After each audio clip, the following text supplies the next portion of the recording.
Welcome to Two Drink Minimum, Episode 0. I am your host, Gabriel Schaefer from Mortal Machine Gallery. And my name is Chris True, comedian right here in New Orleans. We're both French Quarter residents, throwing down on a new podcast that's going to be a little bit of comedy, a little bit of art, all New Orleans culture, maybe even some outside of New Orleans culture every now and then. But we are here in the thick of it, Gabe. We're on top of your gallery, and we're getting started with a very cool project here. Yeah, this has been already really fun to get off the ground and to have Frankenstein come to life is pretty fun, pretty exciting, man, for sure. Yeah, and so what we're trying to do with this very first episode 0, is get to know each other a little bit, also give the audience a nice foundation for what we're trying to do here. Because, Gabe, this was your idea. You've been thinking about this project for a long time. So I think we should start off by you explaining what the genesis of this project was and how it came to be where it is right now. I have my gallery, Mortal Machine, and it's something that is, for folks that get to know me or pay attention to it, know is a thing that I put a lot of my time and my heart and my energy into. And I'm always trying to think about ways for Mortal to exist in spaces that galleries do not necessarily always exist in.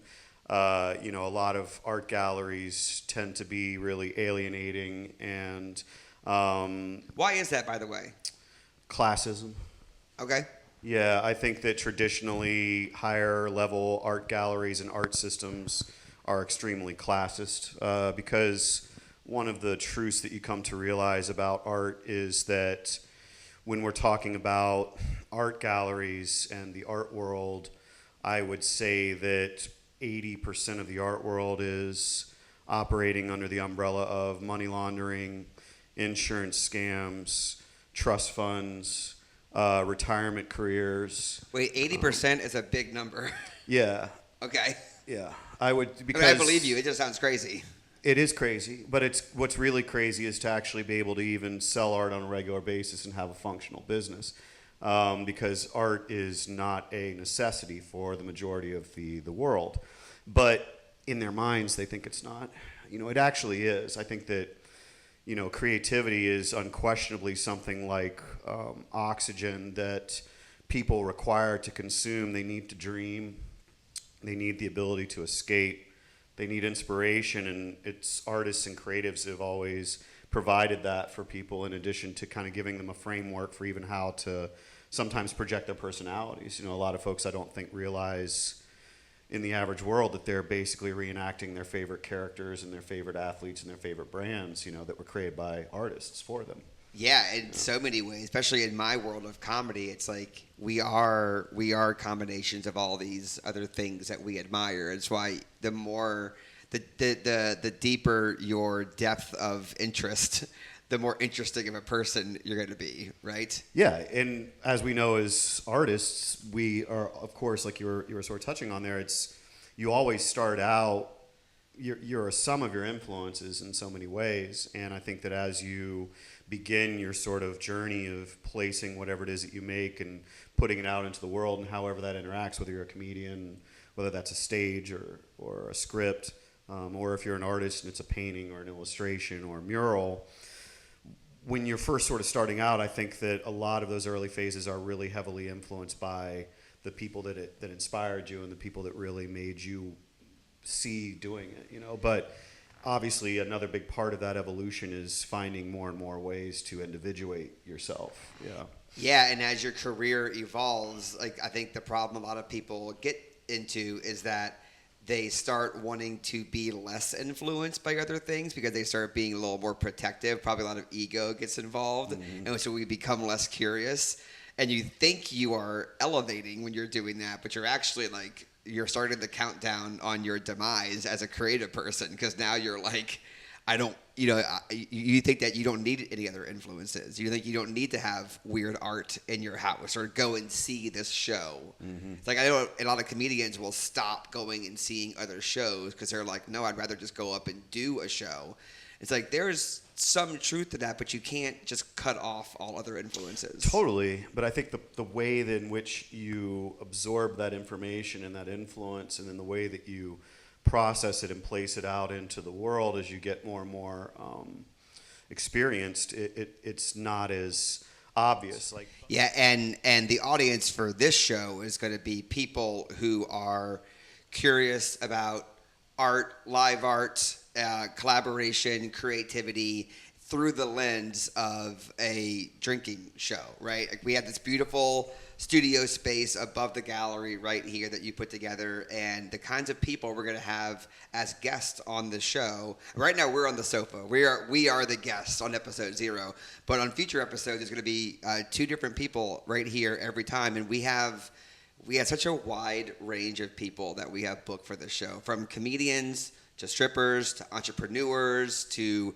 just like really high-end bartenders, like spirit guides. We have all kinds of people booked for this show. So I want to know a little bit more about, I mean, I know what my philosophy is with booking these things, but what is your philosophy when it comes to curating a piece of art like this?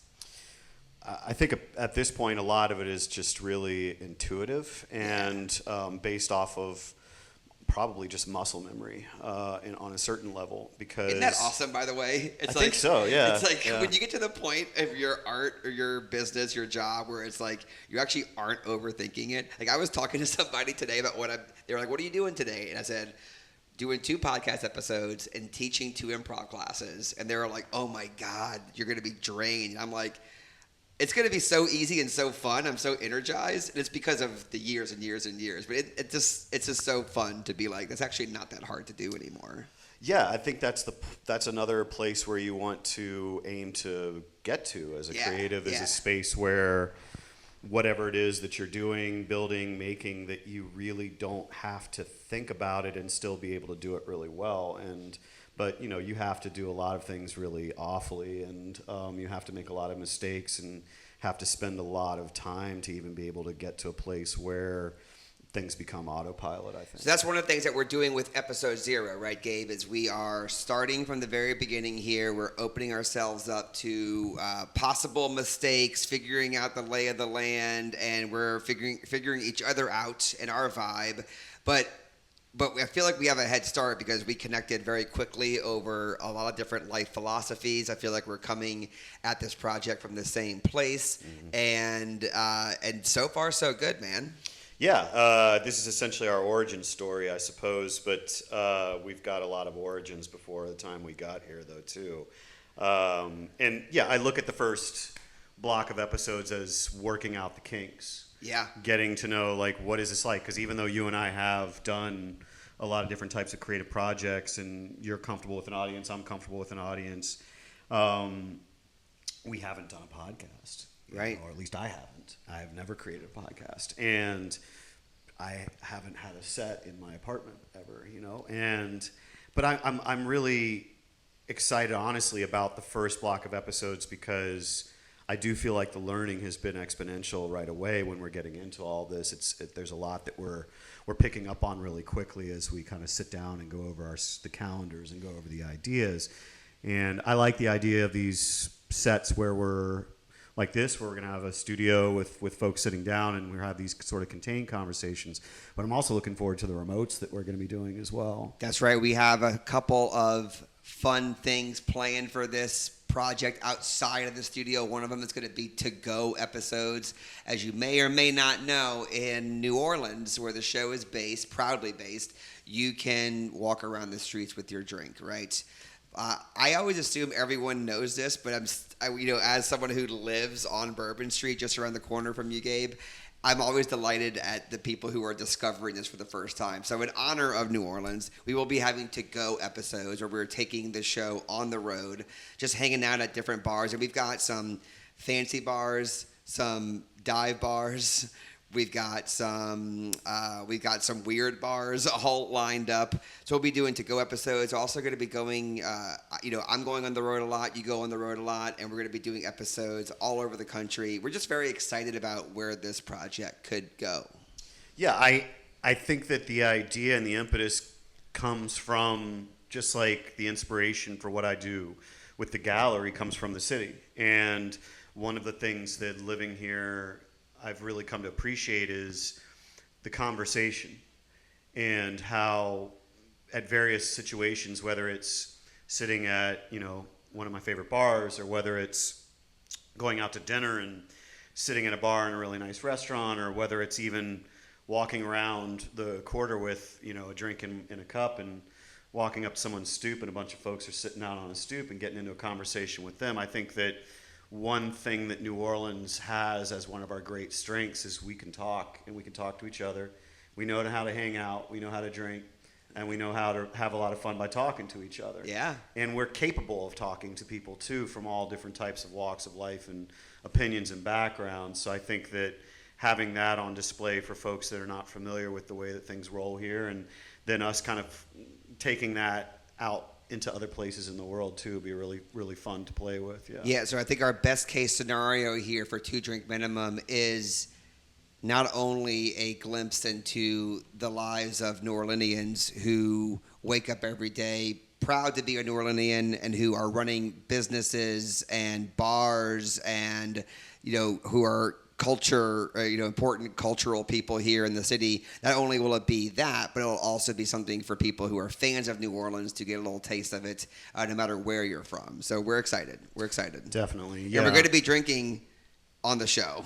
Yes, At least 2. I will most definitely be drinking on every show. Yeah, absolutely. And I'll probably be smoking, which reminds me, I'm going to go ahead and light this up. Yeah, right go now. ahead That's cool and with go you. ahead and light that up. Yeah, 2 Drink Minimum is going to be it's a drinking podcast. It's a culture podcast. It is a New Orleans celebration brought to you by 2 people who not only live in the French Quarter, but who work and are obsessed with the French Quarter. We're so excited about this project. We will see you for future episodes. Gabe, you want to sign us off? Yeah, we're just really looking forward to this journey and hoping that you folks will continue to tune into the future, because I have a feeling this story is going to continue to evolve as each episode goes on, and we're really, really looking forward to sharing this with y'all and exploring this idea further. So, yeah, Mortal Machine Gallery, you can always find me there. Chris, you have... And I have a comedy show here in New Orleans at the Toulouse Theater most Monday nights called The Open Mic from Hell. We are easy to find, and we cannot wait to connect with you all. Thanks for watching. Thanks for listening, and we'll see you for episode 1 very shortly. Cheers.